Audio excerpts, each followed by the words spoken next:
যারা ব্যাংকের শত শত কোটি টাকা লোপাট করে দেয়, যারা রাষ্ট্রের হাজার হাজার কোটি টাকা লুটপাট করে বিদেশে বাড়ি গাড়ি বানিয়ে রাখছে, তাদের লেকচার যখন দেখি বা শুনি পত্রপত্রিকার টেলিভিশনের কল্যাণে, তখন মনে হয় তারা সবাই ফেরেশতা। আম্মা, আপনি কি বলতে পারবেন প্রতি মাসে এই সংসারের খরচ কত? পারবেন না। হিসেব করে দেখার দরকার হয়নি কখনো।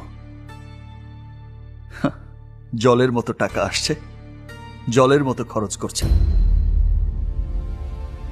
কিন্তু আমি হিসাব করে দেখেছি,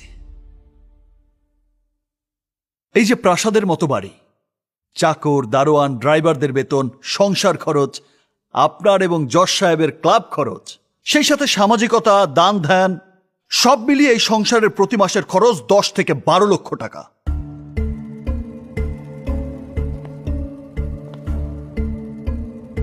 কত টাকা বেতন পান আপনার স্বামী?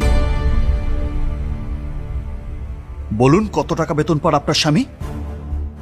1 লাখ? 1.5 লাখ? বাকি টাকা কোত্থেকে আসে? বলুন, বাকি টাকা কোত্থেকে আসে?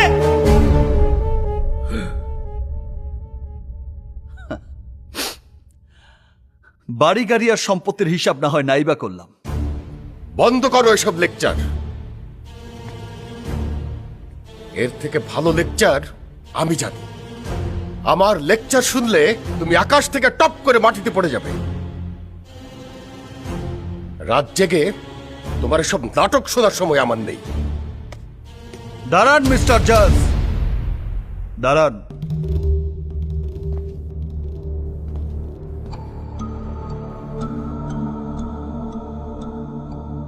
মধ্যরাতে যে নাটকটি শুরু করার জন্য আপনারা জোট বেঁধে অপেক্ষা করছিলেন, তার শেষ দৃশ্যটা দেখে যাবেন না? লেকচার আপনি ভালোই জানেন, সেটা সর্বজন বিদিত। এদেশের চোর, বাটপার, টাউটরা আরো ভালো লেকচার জানে। না না, আমি ওসব ছিচকে চোর বাটপারদের কথা বলছি না, বলছি রাঘব বোয়ালদের কথা, যারা ব্যাংকের শত শত কোটি টাকা লোপাট করে দেয়, যারা রাষ্ট্রের হাজার হাজার কোটি টাকা লুটপাট করে বিদেশে বাড়ি গাড়ি বানিয়ে রাখছে। তাদের লেকচার যখন দেখি বা শুনি পত্রপত্রিকার টেলিভিশনের কল্যাণে, তখন মনে হয় তারা সবাই ফেরেশতা। খুবই চমৎকার লেকচার তারা জানে। কিন্তু আমি যেটা বলছি,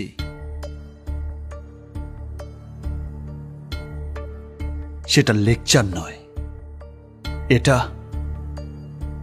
উপলব্ধি, এটা বিবেক। আপনি হয়তো বলতে পারেন, বিবেক নামের বস্তুটি এখন আর আমাদের এই সমাজে বাস করে না। চারপাশের হায়নাদের ভয়ে সে এখন পালিয়ে বেড়াচ্ছে শূন্যে অথবা মহাশূন্যে। হতে পারে, অথবা নাও হতে পারে।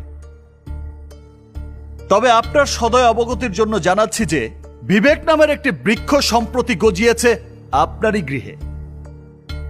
আপনি তাকে অঙ্কুরেই বিনষ্ট করার চেষ্টা করে দেখতে পারেন, মনে হয় সফল হবেন না।